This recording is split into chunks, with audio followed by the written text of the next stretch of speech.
নমস্কার, ঘরোয়া রান্না সবাইকে স্বাগত। দেখিয়ে নেওয়া যাক আজকের রেসিপি।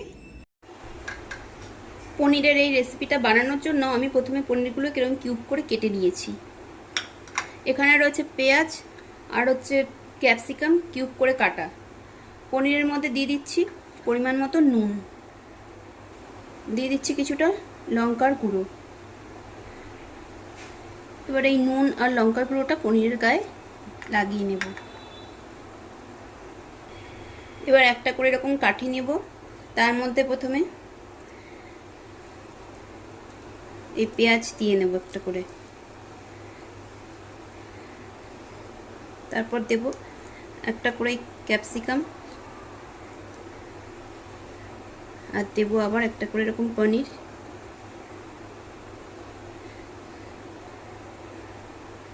আবারও দিয়ে দেব ক্যাপসিকাম,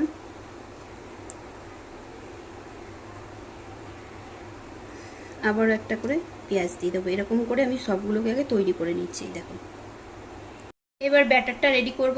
তার জন্য বাটির মধ্যে দিয়ে দিয়েছি কর্নফ্লাওয়ার, দিয়ে দিলাম ময়দা, দিয়ে দেব পরিমাণ মতন নুন আর কিছুটা লঙ্কার গুঁড়ো, আর এগুলোকে এই যে তৈরি করে নিয়েছি।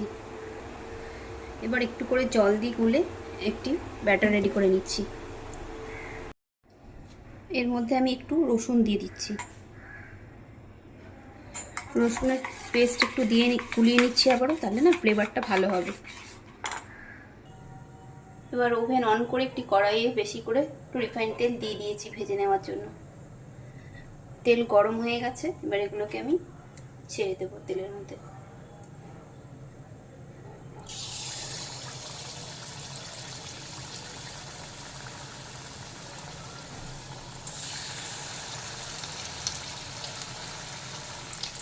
একদিক ভাজা হয়ে গেলে উল্টে দিচ্ছি। এরকম করে সবগুলোকে আমি ভেজে নেব। ঝটপট তৈরি হয়ে গেল পনিরের দারুণ টেস্টি কুড়মুড়ে এই স্ন্যাক্স। তোমরাও এইভাবে একবার বাড়িতে বানিয়ে নিও, আশা করছি তোমাদেরও ভালো লাগবে। খুব শীঘ্রই দেখা হচ্ছে নতুন কোনো ভিডিওতে। সবাই ভালো থেকো। আজ আসি, কেমন, টাটা।